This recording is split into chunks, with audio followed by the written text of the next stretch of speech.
Magandang gabi po sa ating lahat. So, tayo po ay magtatalakay patungkol po sa religion. So, ito po ay mensahe ko po ito sa aking kanginang napakinggan na in-interview po sa Showtime. Sabi niya, naniniwala siya sa Diyos pero hindi po siya naniniwala sa religion. So, kaya nagpe-pray lang daw po siya. So, wala po siyang religion. So, kaya po ito ay mensahe ko po sa iyo yung topic na to. Nawa po ito po ay inyong mapakinggan. So, ang religion po ay totoo. But depende po sa religion na nakakaaniban mo. Sapagkat hindi lahat ng religion ay totoo ang tinuturo. So, kaya nga po sa ating panahon ay ilan po ang simbahan. So, napakarami po, 400 denomination. At iba't iba ang katuruan. So kaya iyon po ba ay ginugusto ng Diyos? Hindi po. Kaya po nga po nalilito ang mga tao sapagkat different understanding. So isa lang po dapat ang tunay na religion. So kaya ngayong gabi, pakinggan mo po ito. Ito ang mensahe ko po sa iyo. Paano nga ba nagsimula ang religion? The beginning of religion, what is the appearance? So, paano po nag-appear ang religion? No po?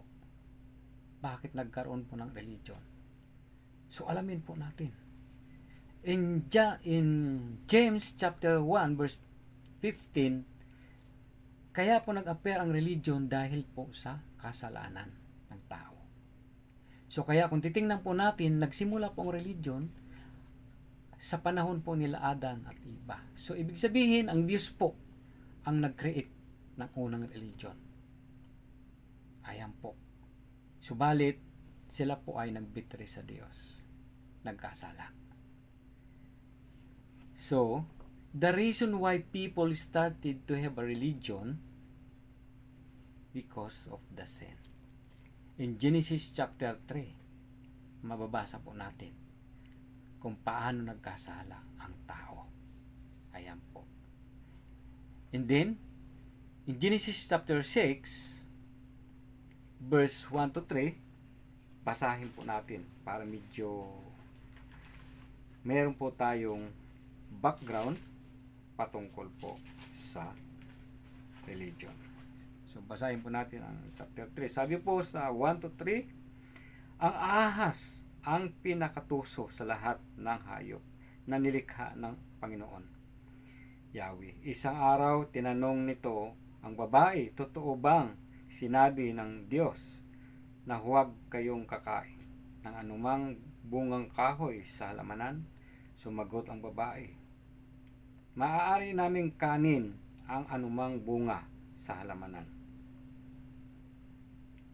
Ayan. Maliban sa bunga na nandiyan sa puno na nasa gitna ng halamanan. Ayan, sa gitna niyon. Sinabi ng Diyos na huwag naming kakanin ni hihipuin man ang bunga nito. Kung kami raw ang kakain nito, mamamatay kami. So, yun po yung sinabi po ng Diyos sa kanila. Totoo po. Totoo po na mamamatay ka nung kinain nila. Pero may process. Kaya hindi naman po kagad-agad sila namatay. Tama po. Pero sa pamamagitan na yun, dahil sumuway sila sa Diyos, lumaganap po ang kasalanan hanggang po sa ating panahon. Dahil sinuway po nila ang Diyos. So, ang Diyos po ang unang nag-create ng religion. So, sa pamamagitan po nila Adam. Siya po ang unang pinamahala ng Diyos patungkol po sa religion. Si Adam.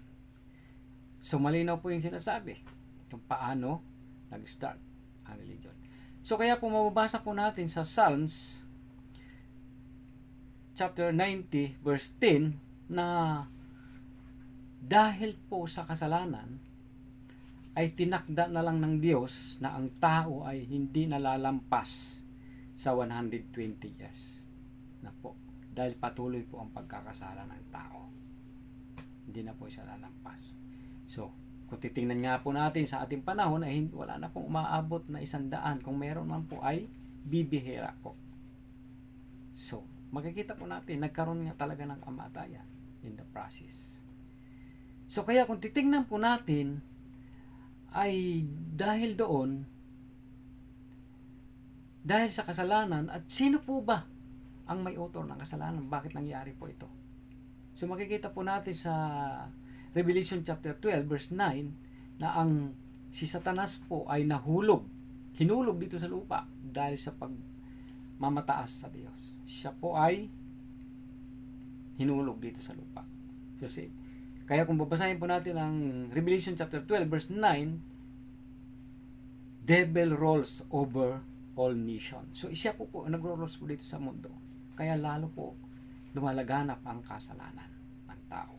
So kaya malinaw po na dahil po sa kasalanan ay nagkaroon po ng religion. So, at ang tunay na religion ang dapat nating maunawaan. So kaya po, tingnan po natin kung ano po ang tunay na religion. The meaning of religion in the East Asia, it is a pact. Sabi po dito, in East Asia or Chinese character, this highest teaching. So, ibig sabihin, ito na po yung katuroang, napakataas na katuroan. So, wala nang iba.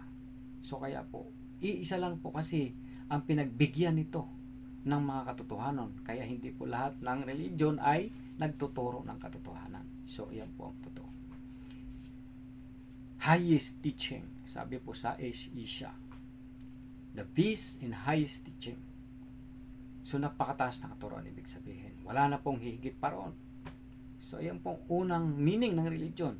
Pangalawa, the meaning in religion in English, Western, ay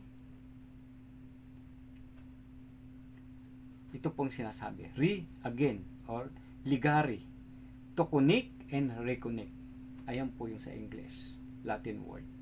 So, ibig sabihin, re-again, o ligari, o to reconnect, to connect, or reconnect. Ibig sabihin, mayroon pong naputol na relasyon.